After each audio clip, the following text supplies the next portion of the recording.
Indian public higher secondary school, Bhairav चौराहा, Titla, Kushinagar. Online class कक्षा 12 विषय हिंदी में आप सभी का स्वागत है। आज हम जमुना छवि पाठ से दूसरी कविता के विषय में आप सभी को बतला रहे हैं। तो आपको प्रतिदिन संदर्भ लिखने के लिए बताया जाता है कि इसका संदर्भ आप कैसे लिखेंगे। तो एक बार फिर देख लीजिए कि लिखेंगे प्रस्तुत काव्यांश या पद्यांश हमारी पाठ्य पुस्तक काव्य संकलन में संकलित पाठ जमुना छवि से अवधृत है। इसके रचयिता भारतेंदु हरिश्चंद्र जी हैं। ऐसा लिखने के बाद संदर्भ आप प्रसंग के विषय में समझ लीजिए। तो देखिए, इसमें जमुना की छवि, जमुना जल की सुंदरता के विषय में वर्णन है। इसमें कवि ने जमुना की सुंदरता के विषय में वर्णन किया है। अब आइए थोड़ा सा शब्दार्थ पर हम देखते हैं। शब्दार्थ के विषय में जान लीजिए। तीन पे उस पर, जेहि जिस, छिन क्षण, चंद्र चंद्रमा, राकाश ज्योति किरण, राकानिश। राकानिश कहते हैं पूर्णिमा की रात को। पूर्णिमा की रात को आवत आती है। एक बार फिर देखिए, तीन पे उस पर, जे छिन जिस क्षण, चंद्र जो चंद्रमा की किरण, राकानिश पूर्णिमा की रात आवत आती है। अब देखिए, जल में मिलके, तो जमुना के जल में मिलकर, नभ आकाश, अवन पृथ्वी, लौ तक, तान तनावती है। तनावत, तान माने तंबू, तनावत माने तान देती है।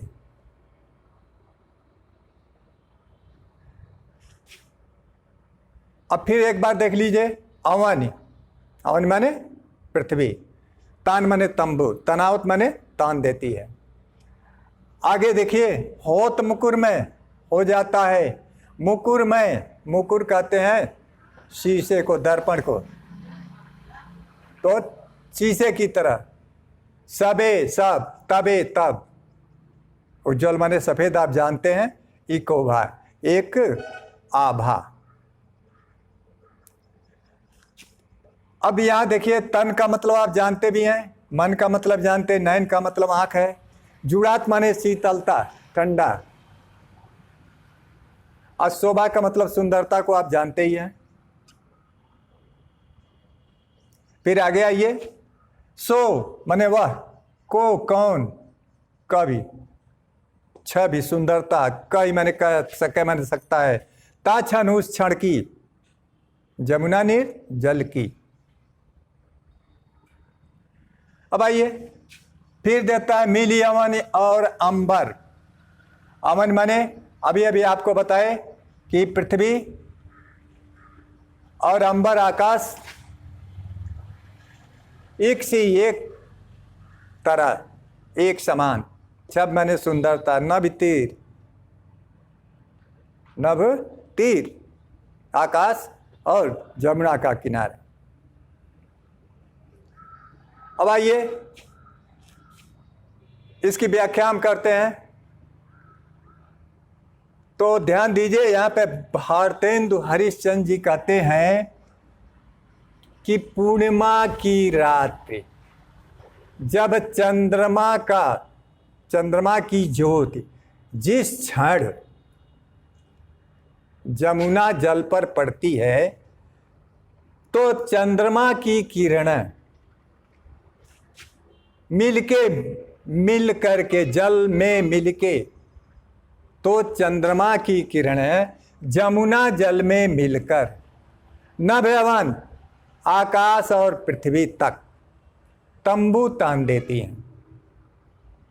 एक बार फिर देखिए, भारतेंद्र हरिश्चंद्र जी कहते हैं कि पूर्णिमा की रात जब चंद्रमा की ज्योति किरण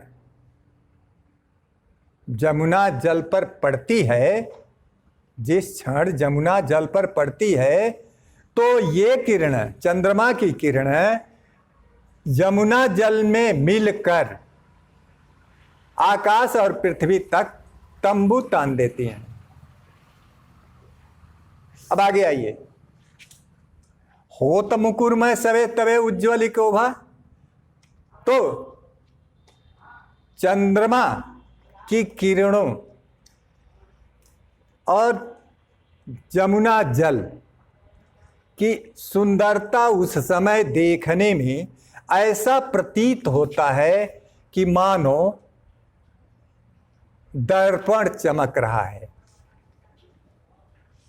उस समय चंद्रमा और यमुना जल की उज्ज्वलता को देखकर, उसकी उज्ज्वल शोभा को देखकर ऐसा प्रतीत होता है कि दोनों मिलकर शीशे की तरह चमक रहे हैं, दर्पण की तरह चमक रहे हैं।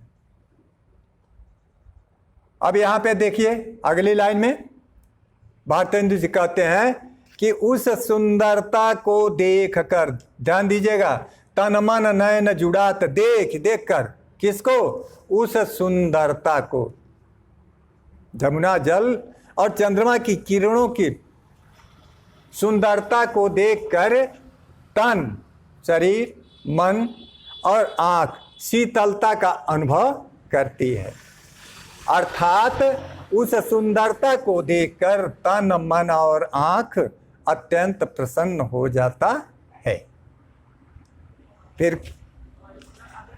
पार्थिन जी कहते हैं कि सो को कभी जो छवि कह सके ताछन जमुना नीर की, तो कहते हैं भारतेंद्र जी कि उस समय की सुंदरता का वर्णन कौन ऐसा कवि है कि जो कर सकता है।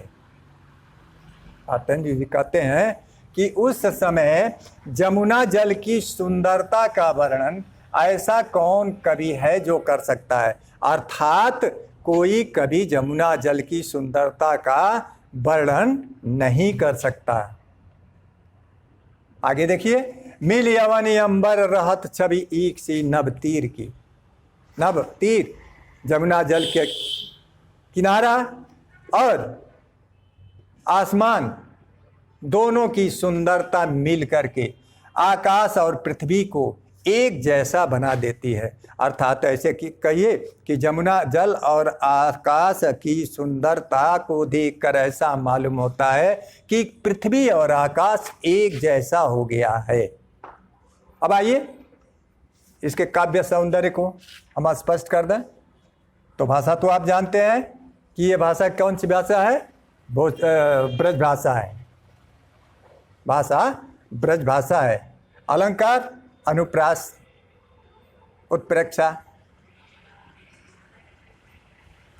और इसमें गुण देखिए तो माधुर्य है, रस श्रृंगार है, रस श्रृंगार है और शब्द शक्ति देखिए तो लक्षणा है और इसका छंद देखिए तो छंद क्या है? छप्पे है। एक बार फिर देखिए इसकी भाषा क्या है? ब्रज भाषा है। अलंकार, अनुप्रास और उत्प्रेक्षा है। गुण माधुर्य है, रस श्रृंगार है, शब्द शक्ति लक्षणा है और छंद क्या है? छप्पे है। इस प्रकार इसकी व्याख्या की गई। अगले दिन अगली कविता के विषय में हम बताएंगे। धन्यवाद।